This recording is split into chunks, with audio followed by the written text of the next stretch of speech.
माहिती पण कुठे तुमची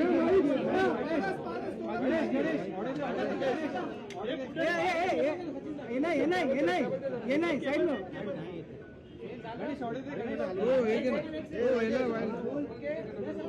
व्हायला म्हणा काय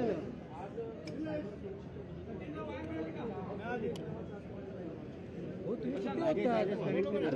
तुम्ही यार कसं पकडू यार अरे हम नको रे हो थांबा ना वार मला वार जरा हे करा हा थांबा अहो पण मी लावून मोठ्या प्रमाणात मला माहिती आहे लोकांचे फायनान्शियल फ्रॉड्स होत आहेत, पैसे जात आहेत, ऑनलाईन फ्रॉड्स होत आहेत, फिशिंग होत आहे, त्यासोबत सायबर बुलिंग होत आहे, सेक्स्टॉर्शन होत आहे, असे अनेक गुन्हे हे आता घडत आहेत.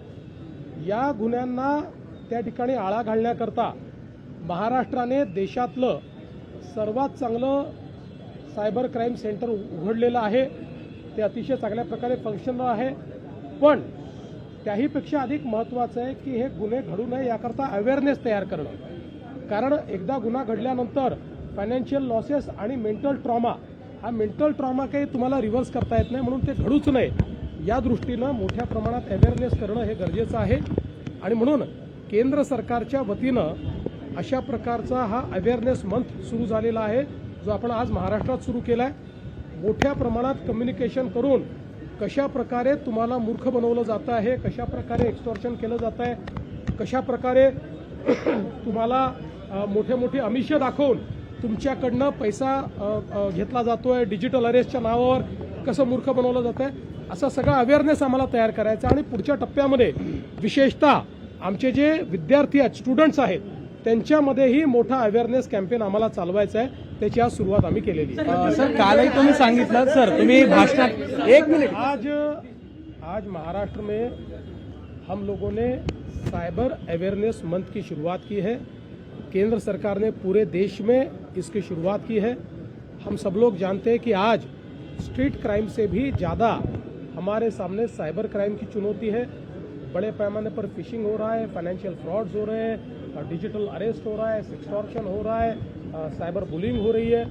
तो एक समाज के ऊपर एक नया मैं ऐसा मानता हूँ कि नई चुनौती के रूप में इसको देखा जा रहा है.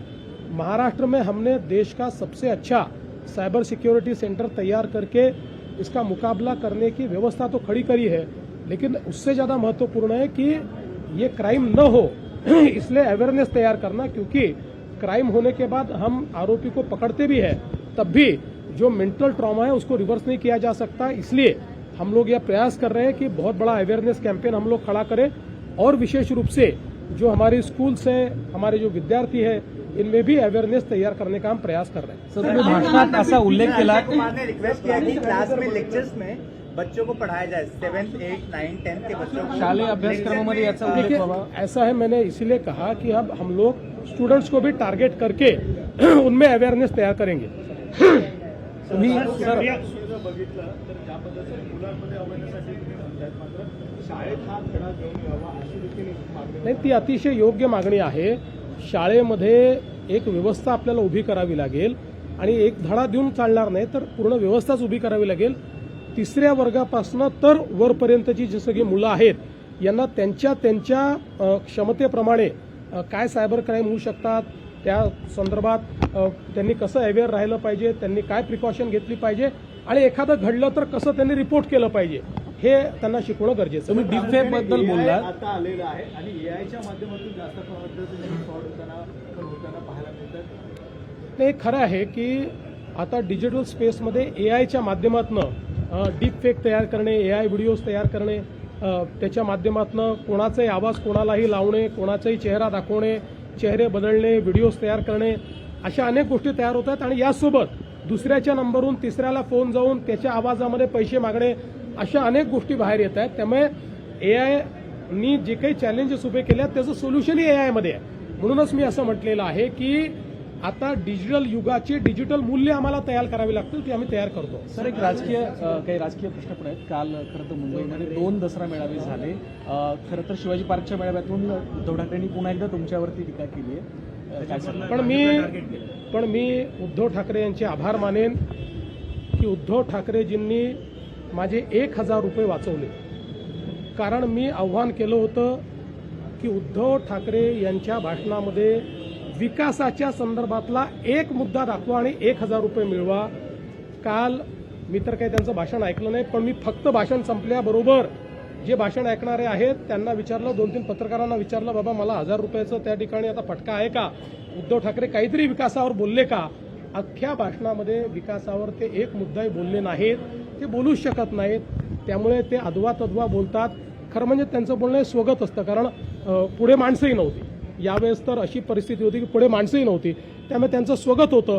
पण तरी देखील त्यांचे आभार मानतो की त्यांनी नेहमीच्या पद्धतीने लोकांच्या संदर्भात, विकासाच्या संदर्भात, लोककल्याण कसं करणार, राज्याला पुढे कसं नेणार, BMCला पुढे कसं नेणार, याबद्दल अवाक्षरही न काढता मी जे बोललो ते सत्य करून दाखवलं आणि माझे 1,000 रुपये वाचवले, त्याबद्दल आभार.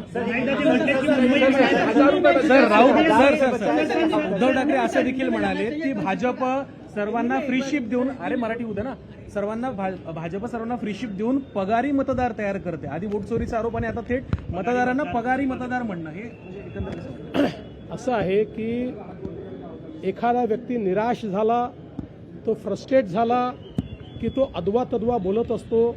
जे सूज्ञ लोक असतात त्यांनी त्याच्याकडे फार लक्ष द्यायचं नसतं, त्याची मानसिकता समजून घ्यायची असते आणि त्याला सोडून द्यायचं. सर, राज्यातल्या सध्याच्या स्थितीबाबत सुप्रिया सुळेंनी असं म्हटलं की कुठेतरी राजकारण बाजूला ठेवून सर्वपक्षीय बैठक जी आहे ती आता मुख्यमंत्र्यांनी लावणं गरजेचं आहे असं त्यांनी म्हटलंय. नाही, राजकारण त्यांनी जर बाजूला ठेवलं तर आम्ही बाजूलाच ठेवलेलं आहे. आमची अपेक्षा अशी आहे की आता जे त्यांनी राजकारण सुरू केलं आहे अतिवृष्टीनंतर, त्यांनी एकदा मागे वळून बघितलं पाहिजे. ही सत्तेत होते, अनेक वर्ष सत्तेत होते, मध्ये पुन्हा 2.5 वर्ष सत्तेत होते.